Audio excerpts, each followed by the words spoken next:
All right, so moving on to CVP, central venous pressure. All right, so central venous pressure is the, we need this, understand this because when you have a Swan-Ganz catheter or a PA catheter, there's just one little element of it, right? There is, so you have to recognize what that element is. It's all building on the different pieces of our hemodynamics. The CVP, the PA catheter is we add in all kinds of extra stuff. So we got to understand the basics on CVP, right?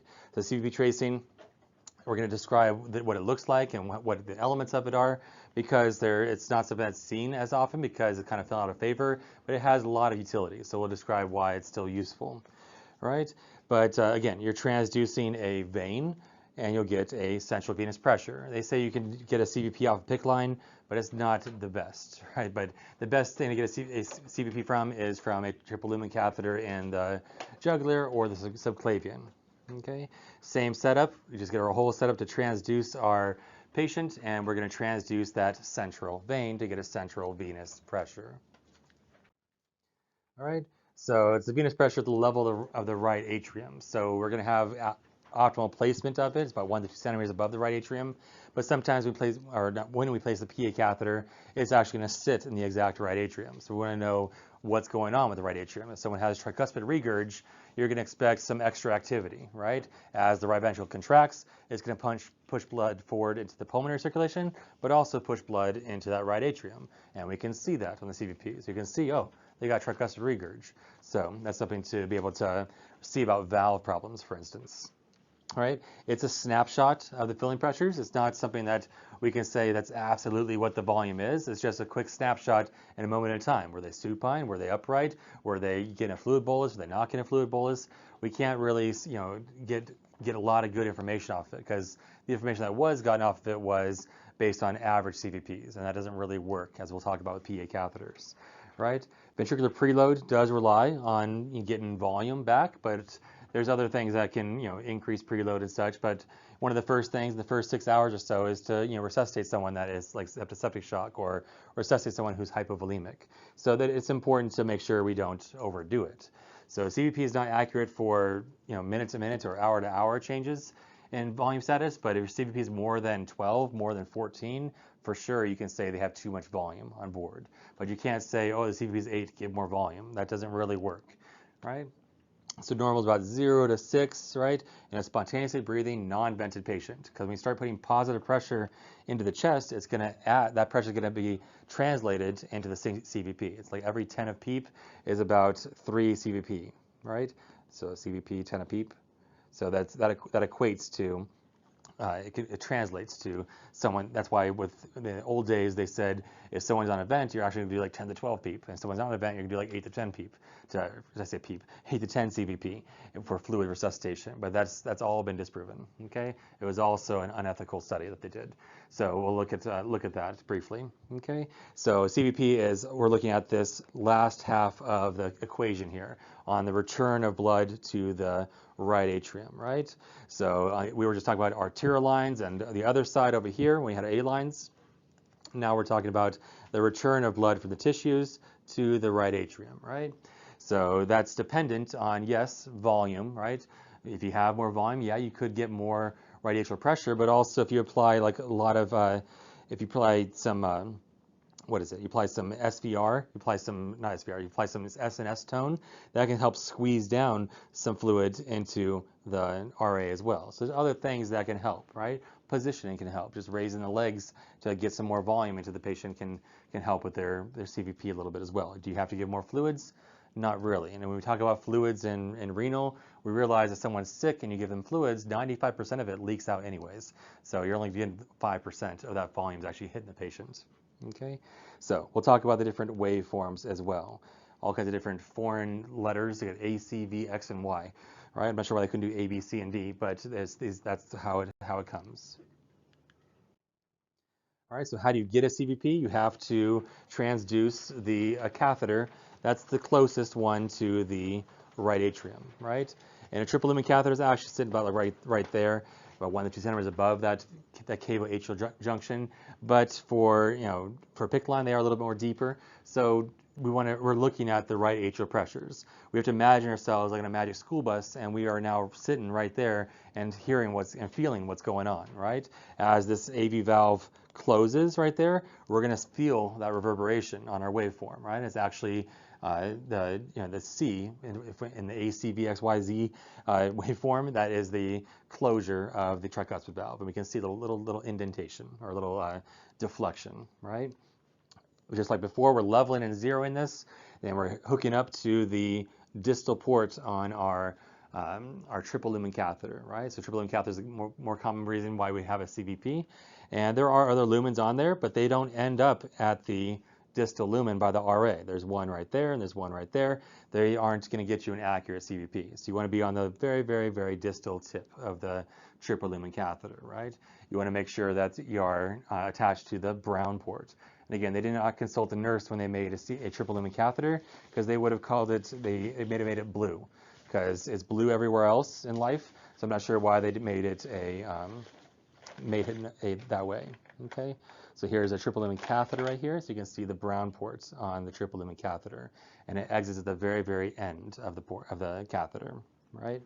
So what else? We record this at end expiration, because as we said, if you put positive pressure in the chest, it's going to start changing your waveforms, right? So you can see this change in waveform here, right? So this patient is spontaneously breathing. I can tell because expiration normally, if you know your normal IE cycle, right? You inhale and it's a negative pressure, right? And then you exhale, it's a positive pressure. As you exhale, you're blowing out air, right? But would someone who's not vented need a CVP? There's going to be a hard-pressed reason for that. Usually, if they're that sick, they're probably going to be vented. So we have a slide that lets us know which one's which. And the mnemonic is, if they're vented, you're going to assess the valley of the CVP waveform, because it's going. These are little tiny little tracings. This ACVXY our little tracing on there, just like if it's like an A line, it'd be that that peak and the dichrotic notch all the way across, right? So, but we have this change in the waveform. It goes up and down, based on our thoracic hemodynamics. So if they are vented, you're looking at the valley. You're grabbing the waveform just before it heads back up. And if they are breathing on their own, spontaneously breathing, or the patient is breathing, right? It's at the peak. You get the waveform just before it falls back down, right? So that gives you an accurate CVP. So we'll talk about accurate measurements on one of our last slides for CVP.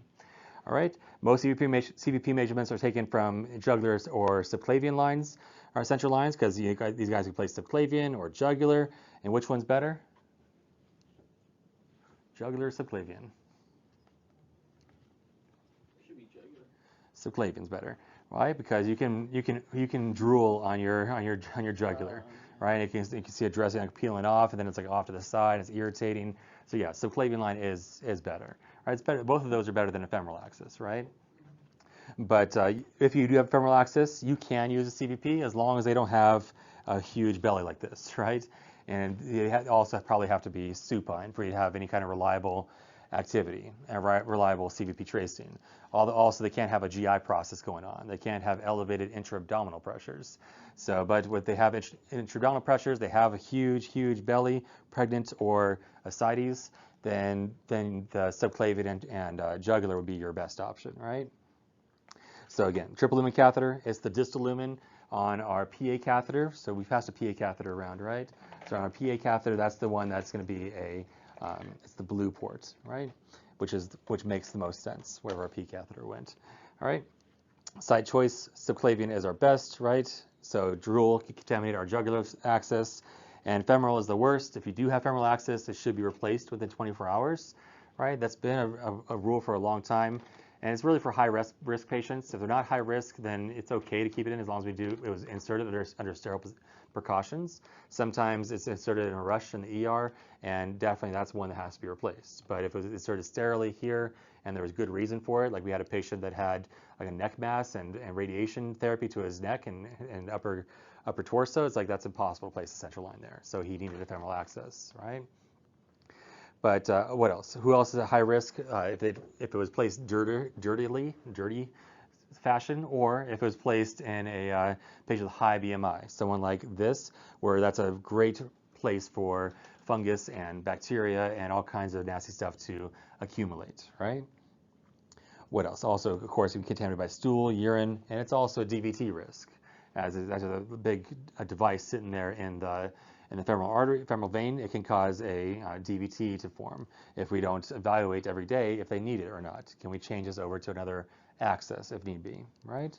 So the PA catheter is an example of a PA catheter right here, and the proximal port on this one actually is the one that is going to be our CVP tracing, because the distal port over here was where our triple lumen left.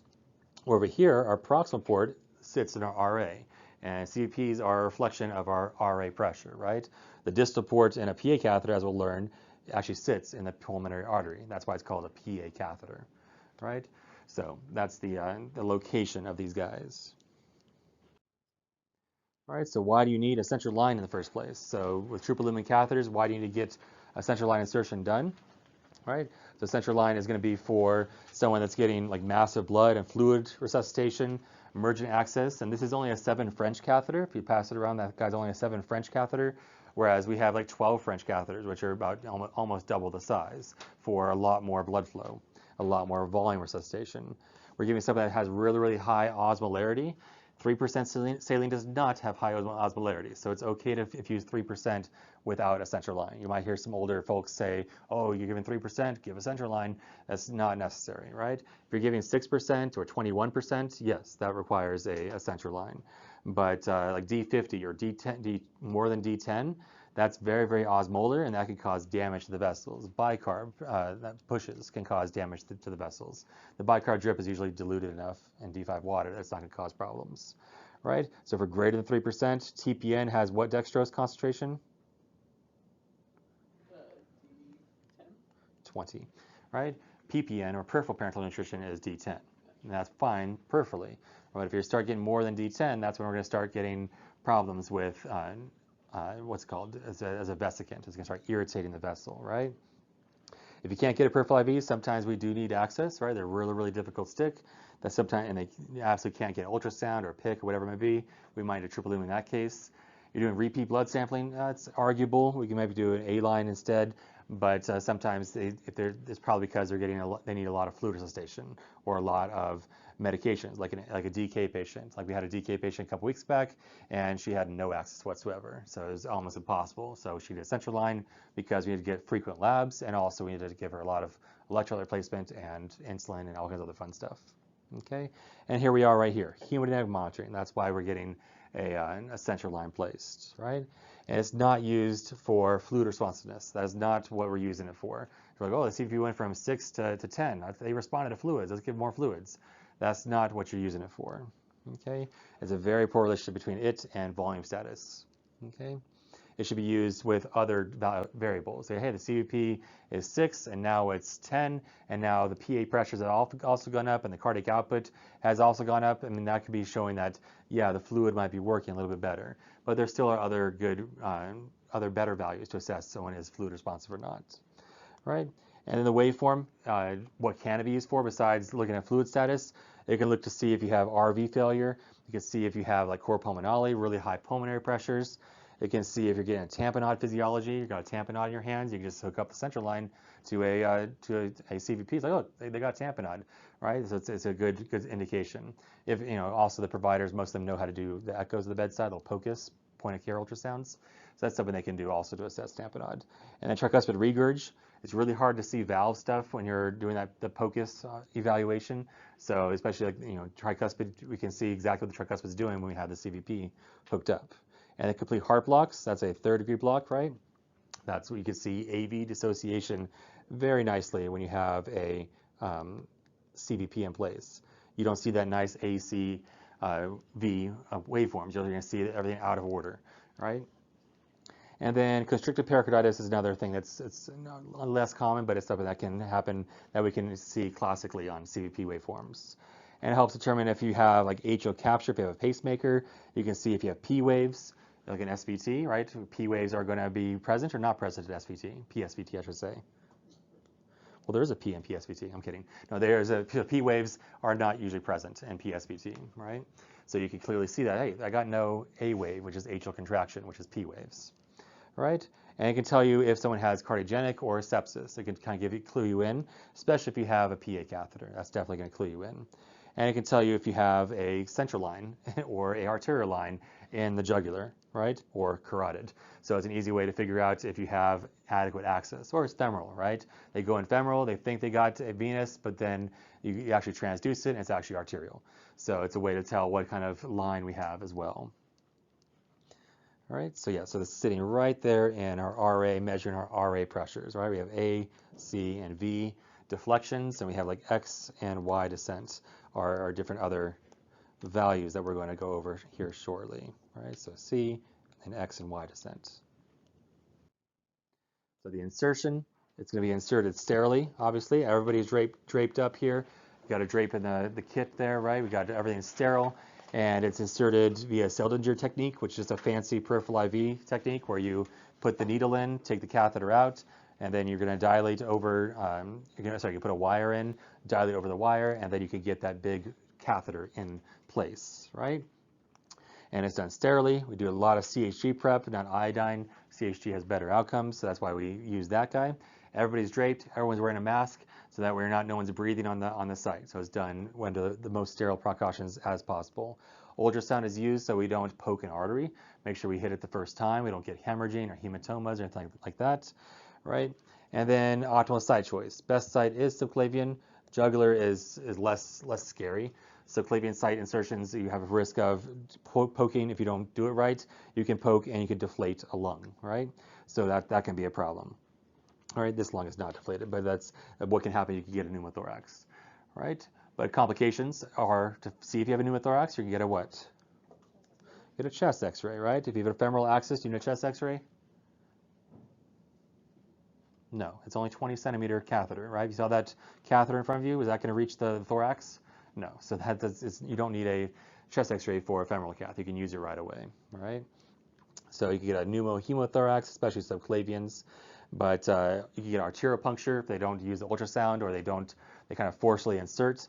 Right? We had a patient they inserted a central line and it transected the carotid. It went to the subclavian artery on the other side of the chest. So that's where you're pushing too hard. So you want to make sure that we get an X-ray for these reasons to identify complications. Complication rates are only like 1%, but it's still a complication rate. It still requires a consent to make sure it's done. Right? Arterial lines, by the way, also require consent. Right? So the catheter might be malpositioned. So like when you insert it on the right side, you can actually hit the azygous vein, and it can actually just be infusing via the chest wall. So there's complications that can happen with positions. So having an X-ray afterwards can help us identify that. Air embolism is a problem. That's why we have the patient sitting in a Trendelenburg position, so that we don't get all that volume, that gravity is going to help prevent any kind of air of getting into the chest. Right? Arrhythmias, if we put it in too far, right, like this one's definitely going the wrong direction, right? It's going right over there. That's still going to the axilla. That's the wrong way, right? But if we have if we have arrhythmias, if our catheter is not going here, but it's going all the way down into the right ventricle, it's going to start tickling the ventricle and cause a lot of PVCs, right? A lot of ectopy. So that's something to eyeball when someone's putting a central line in. It's like, look at your EKG, you start getting PVCs, oh, you're too far. So they can back it up a little bit, right? Ideal chest X-ray locations about 1 to 2 centimeters above the carina, above the cavo-atrial junction specifically. PICC lines are actually a little bit deeper than triple lumen catheters at least. All right, so what influences our measurement? So obviously leveling and zeroing, make sure they are at the right angle, they are leveled, and if it's too high, it's going to cause what change in CVP? If your level is way too high, your transducer is too high in the air, it's going to cause a lower value, right? So also the patient should be about 45 degrees ideally, especially if it's in the upper thorax. If it's in the femoral, the belly might occlude our CVP. All right, infusion through the same port of the CVP. Sometimes we need that distal port. We're getting a lot of pressors, a lot of fluids, and sometimes we just need to get intermittent readings. But if you have it open along with the fluids, and those fluids are going to the right atrium, it can kind of backtrack and raise our CVP artificially. Right? So you can use a little stopcock here to make sure that like CVP is going in one direction and our fluids are going the other direction. and we need to grab a CVP, we just turn it off to the fluids, and we grab our CVP and then turn it back on. All right, and we mentioned PEEP, right? For every 10 of PEEP, it's about 3 CVP increase, right? So from PEEP at 10, and our CVP is 8, our actual CVP is about 5-ish, right? All right, so and it goes too much PEEP, just like recap from pulmonary, too much PEEP can cause, actually occlusion of the flow from the right ventricle, over here, flow from the right ventricle into the lungs to begin with. So we don't want to have too much PEEP, we want optimal PEEP, right? So what else on this? So we want to make sure that we are in the distal lumen, we have a triple lumen catheter, because that's the one that ends at the right atrium, right? All right, so other things that might affect your CVP, why would you have a low CVP? So low CVP could be due to low venous return. That makes sense. It's a measure of venous pressure, and volume does have an effect on pressure, right? So if I have a lot of dilation, venodilation, or even arterial vasodilation, or poor volume, these things will reduce the amount of volume that's coming back to my right atrium, right? And that's why everybody got on the bandwagon and saying, oh, give more volume if the CVP is low. But it's not interchangeable, okay? Because we know there are a lot of other things that can raise our CVP. So volume, yes, you give volume, right? You give more volume, that raises my central venous pressure here, right? But if my SNS is firing off, that also raises my pressure. So which one was it? Was the SNS activity or was the volume? So either one can actually raise my CVP. So giving volume is not always beneficial, especially in someone that is like in CHF. They shouldn't have too much volume on board. That's going to worsen their outcomes, right? And venous tone, if you're losing SNS tone, that can reduce the amount of flow or amount of venous return to my heart, right? It makes sense on the arterial side, so our vasodilating here, everything's starting to pool in extremities, less will return. But we also have to recognize that the SNS also is involved with the venous circulation. And then high CVPs, like 14 plus, 12 plus, that you can say, yeah, that is too much volume, right? That is a good, even if it's a snapshot of way too much volume. But on the flip side, just to reiterate, when you have like a CVP of 4 or even 2, you say, oh, they need volume, let's give volume, let's give a liter of saline. That's not something you can say. But if someone has 14, like 16 CVP, 18 CVP, you're definitely not giving boluses or more fluids. You're starting to turn off things, okay? And then poor cardiac function. So if I'm not pumping blood forward, right, to my aorta, it's going to start backing up to the left atrium, start backing up into the lungs, and start backing up into the right ventricle, and start backing up into the right atrium. So cardiogenic shock or failure of pumping blood forward can cause a rise in my CVP. Same thing with pulmonary hypertension, which kind of heart failure is your right heart failure, which is what's the fancy Latin name for that? Cor pulmonale, right? When you have a lung disease, called pulmonary hypertension, or obesity puts you at risk for this, that can raise my pulmonary pressures, right? And then increased thoracic and abdominal pressures. That makes sense. All that huge acidic belly we saw on the previous slide, that's definitely going to raise the pressures in my chest, right? And then increased venous compliance. So we have venoconstriction. That can raise the CVPs. Okay, so increased CVP, yes, overloading can raise it, and that's why we want to not give too much and definitely not give fluids to the point where we are, getting a target CVP. But you can see here, increased CVP causes problems. As it starts backing up and backing up and backing up, it's going to start backing up into the kidneys and the belly and the pancreas and other things that start causing a lot more dysfunction, especially the kidneys. So you get an AKI just from too much fluids. I thought the kidneys were always thirsty. It's like, no, they can actually get overloaded too. Okay, so imagine your kidneys right here, right? All this fluid is going to start backing up and start causing congestion in the kidneys. The kidneys only work when they get blood in and they can put blood out. If they can't do that process, they are going to start failing. Third spacing can happen, yes. When your CVP is just going up and up and up and it's due to volume overload, this is extra pressure. It's extra hydrostatic pressure which can leak out and cause dependent edema, which is why your heart failure patients get those symptoms.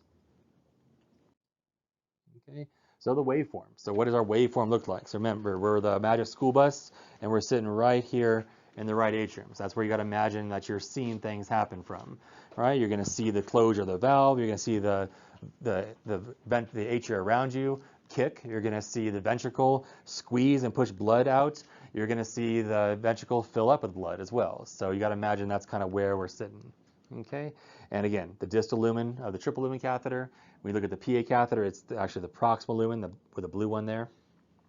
And eventually those are going to either be proximal PA cath here, or it's going to be our triple lumen cath over here, right?